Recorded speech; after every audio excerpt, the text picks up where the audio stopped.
யார் என் சீசை நகர்த்தினார்கள்? ஸ்பென்சர் ஜான்சனால் எழுதப்பட்ட ஒரு சுய உதவி புத்தகம், மக்கள் தங்கள் வாழ்க்கையில் ஏற்படும் மாற்றம் மற்றும் நிச்சயமற்ற தன்மையை எவ்வாறு கையாள்வது என்பதை கற்பிக்க இது ஒரு கட்டுக்கதையை பயன்படுத்துகிறது. கதை 4 கதாபாத்திரங்களை பின்தொடர்கிறது. ஸ்னிப் மற்றும் ஸ்கர்ரி என்ற 2 எலிகள் மற்றும் ஹிம் மற்றும் ஹா என்ற 2 சிறிய மனிதர்கள்.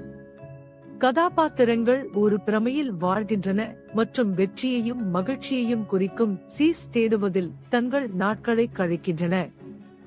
அவர்கள் இறுதியில் ஒரு குறிப்பிட்ட இடத்தில் பாலாடை கட்டி ஒரு பெரிய விநியோகத்தை கண்டுபிடித்து வசதியாகவும் மனநிறைவுடனும் சீஸ் எப்போதும் தங்களுக்கு இருக்கும் என்று நம்புகிறார்கள். இருப்பினும் ஒரு நாள் பாலாடை கட்டி மறைந்துவிடும், மேலும் மாற்றங்கள் நிகழும் மற்றும் விஷயங்கள் எப்போதும் ஒரே மாதிரியாக இருக்காது என்ற உண்மையை எதிர்கொள்ள வேண்டிய கட்டாயத்தில் பாத்திரங்கள் தள்ளப்படுகின்றனர். ஸ்னீப் மற்றும் ஸ்கர்ரி இந்த மாற்றத்தை விரைவாக ஏற்றுக்கொண்டு புதிய சீஸை கண்டுபிடிக்க புறப்பட்டனர். அதே நேரத்தில் ஹிம் மற்றும் ஹாவ் பழைய சீஸ் திரும்பும் என்ற நம்பிக்கையை மாற்றியமைத்து ஒட்டிக்கொள்ள போராடுகிறார்கள்.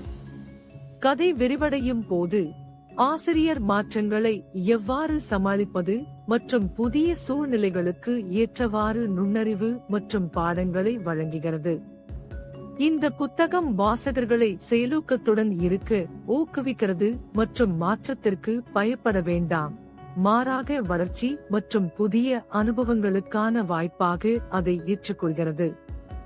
மொத்தத்தில் எனது சீஸ் யார் நகர்த்தப்பட்டது, வாழ்க்கையில் ஏற்படும் மாற்றம் மற்றும் நிச்சயமற்ற தன்மையை எவ்வாறு கையாள்வது என்பது குறித்து மதிப்புமிக்க பாடங்களை வழங்கும் எளிமையான ஆனால் சக்தி வாய்ந்த புத்தகம்.